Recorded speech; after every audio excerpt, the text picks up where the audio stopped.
Prosa e Segredos com Bosco Martins, Memória e Cultura Digital.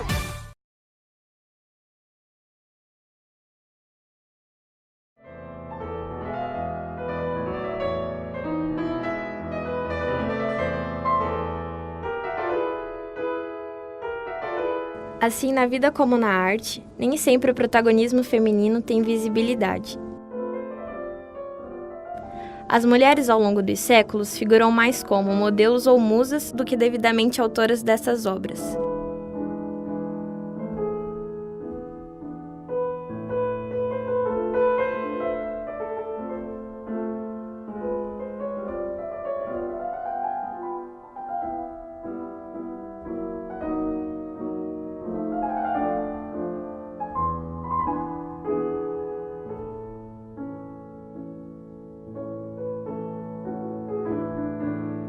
Essa realidade é uma realidade muito dura, né? Porque ser mulher não é fácil, mulher artista mais difícil ainda, né?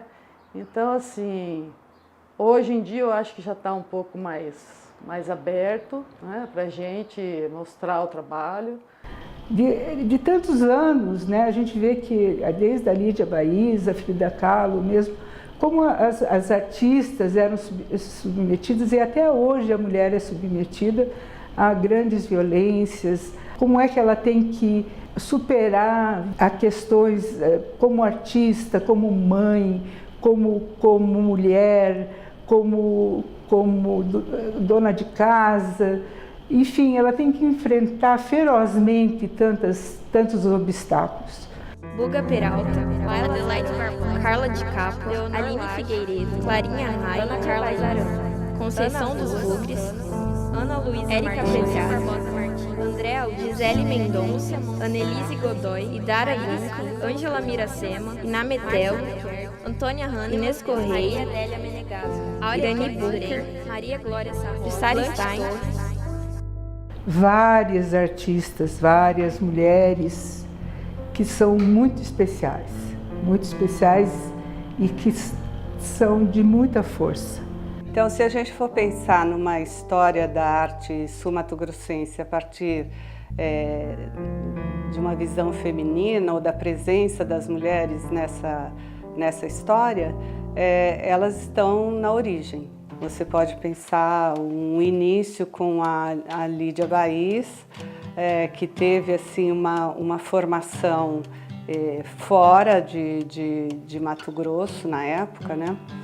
No Rio de Janeiro, depois em Paris também ela convive com alguns artistas surrealistas e essa influência, que a gente poderia dizer de uma influência ou traços das vanguardas europeias, ficam bastante visíveis nas obras da Lídia.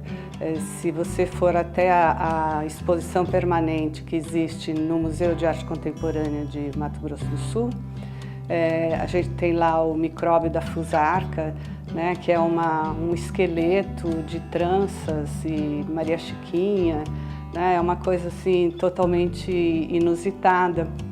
E vários outros quadros dela que tem essa presença do elemento surrealista.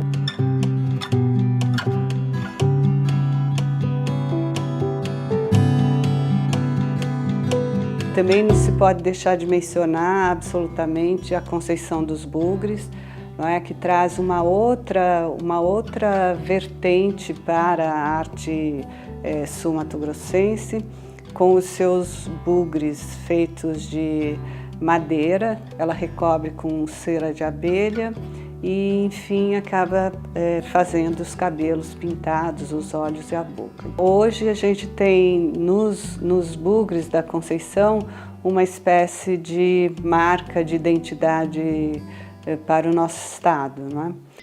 Gosto deles, tudo fica alegre, parece que estão tudo me olhando, alegre e contente.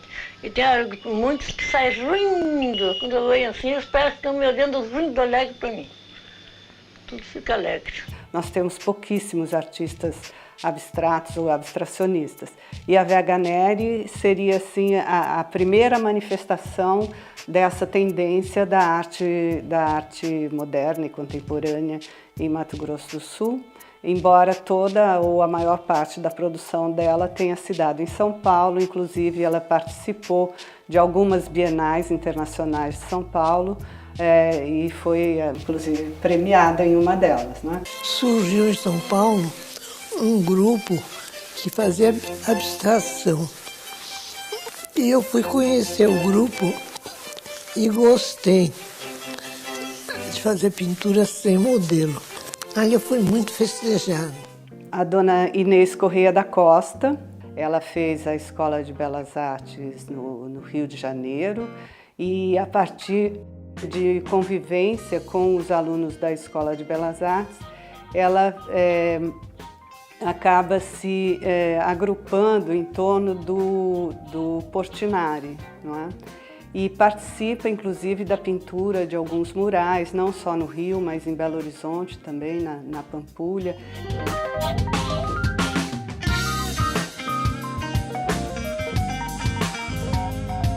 É importante também a figura da Terezinha Neder, uma artista que também traz essas marcas da modernidade para Mato Grosso do Sul. Ela tem uma pintura bastante vigorosa, iluminada, né, uma temática voltada para o cotidiano. Os quadros são suaves, são muito iluminados, né, uma técnica muito própria que ela traz. E, além disso, houve uma determinada época em que ela abriu a casa dela como uma galeria de arte.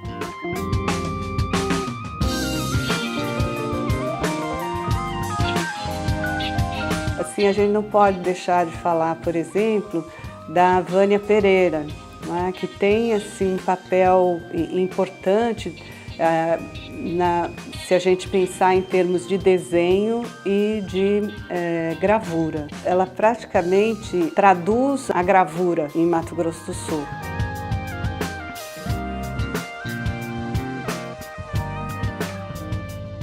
É importante também a gente pensar assim, no caminho que essas artistas abriram, né? E como a história da arte sul-mato-grossense é uma história pautada nas mulheres, né? Isso a gente não pode negar. É como se elas tivessem uma força de persistência e de continuidade nas suas obras que algumas vezes a gente não encontra entre os artistas homens. A gente reconhece imediatamente os trabalhos da Neide, feitos em cerâmica em alta temperatura, e também com essa propriedade de síntese que eu reputo relacionada, né, a uma visão oriental mesmo da Neide Ono com relação à arte. Então, assim, as formas orgânicas, as formas da natureza, tudo isso ela consegue transformar e sintetizar em elementos muito limpos, né, em objetos, em formas muito limpas.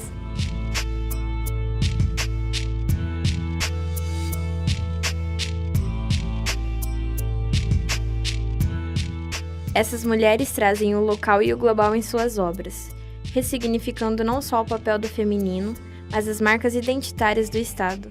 Outra artista que eu tenho uma admiração profunda é a Patty Hellner. Ela pesquisa temas folclóricos, o trabalho dela parece que sai da tela, né?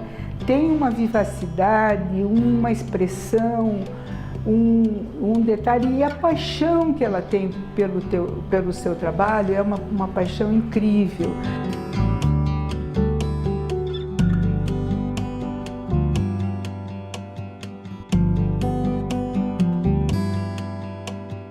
Um trabalho que me chama muita atenção e que eu gosto muito é da Sônia Costa.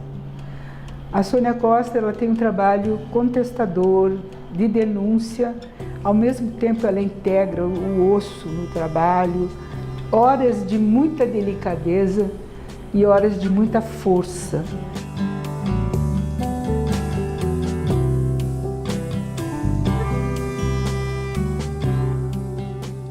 Eu descobri o osso porque eu queria fazer um anel de osso. Eu tinha um tio dentista e esse meu tio pegou e me deu um aparelho com as brotas. E aí eu comecei a fazer, comecei a vender os ossos e não parei mais. Faz 22 anos que eu faço osso, né? Trabalho com osso, né? E hoje eu estou mais voltada para as esculturas. Comecei fazendo utilidade doméstica e hoje são as esculturas que estão no foco, né? E sempre nessa trajetória toda de artista, sempre contei a história do Pantanal.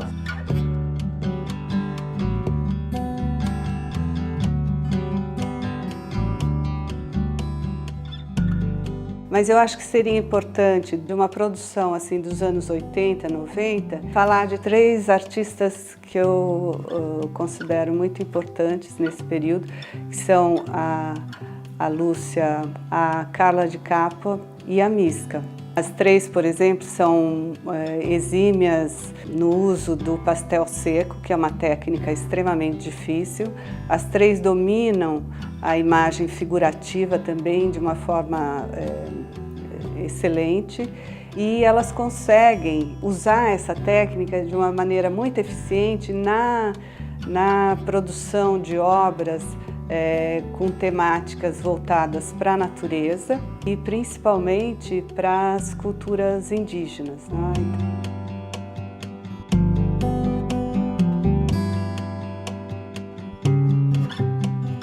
Quem começou toda a história nossa de arte foram os índios na época com o grafismo indígena brasileiro. E eu luto muito pelo grafismo indígena brasileiro, dos quais nós aqui temos o terena e temos o caduel, que é de uma riqueza inenarrável, a riqueza dos caduel. Então eu acho que isso está na hora da gente parar de aprender montanhas nevadas e cachinhos de uva e peras e maçãs em aulinha de artes. E está na hora da gente aprender o grafismo indígena nosso.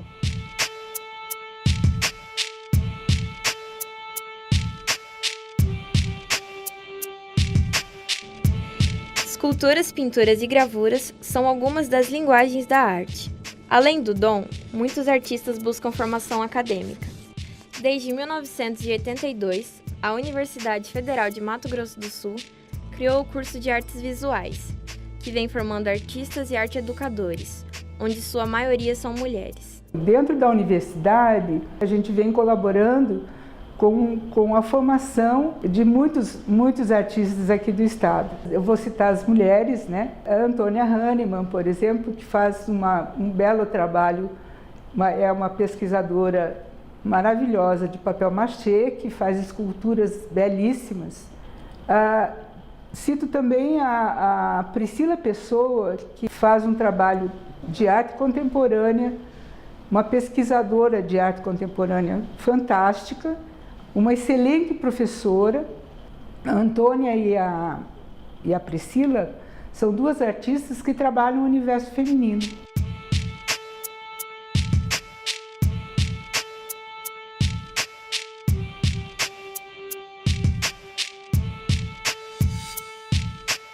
Além da universidade, o intercâmbio com artistas de outros estados oferece novos rumos para a arte.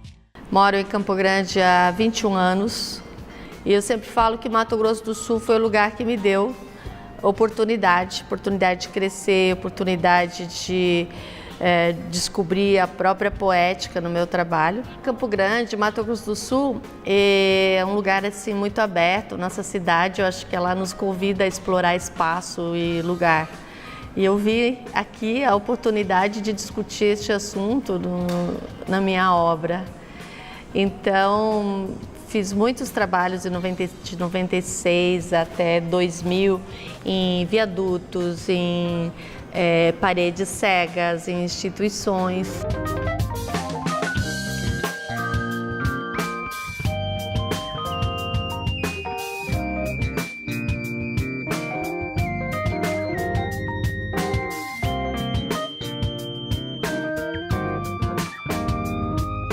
Em 2001 eu fiz a primeira proposta de um trabalho educativo envolvendo adolescentes E foi muito interessante o projeto A Cor das Ruas, que eu realizei entre 2001 e 2004, onde 720 adolescentes participaram desse projeto. Então, a partir daí, eu me inscrevi em vários editais. Muitas pessoas acabaram se envolvendo com estes projetos.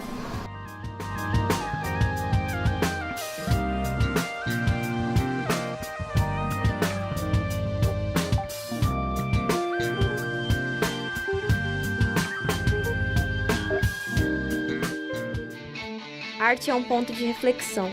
Arte é substantivo feminino. Arte muitas vezes representa a sua condição social e essência de ser pensante. A arte questiona, relativiza a vida, a arte nos tira da zona de conforto. A arte é o belo, a arte é o feio e a arte é também um estranhamento. A arte é a maior expressão da alma humana e essas mulheres são a expressão feminina da alma sul-mato-grossense.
Prosa e Segredos com Bosco Martins, Memória e Cultura Digital.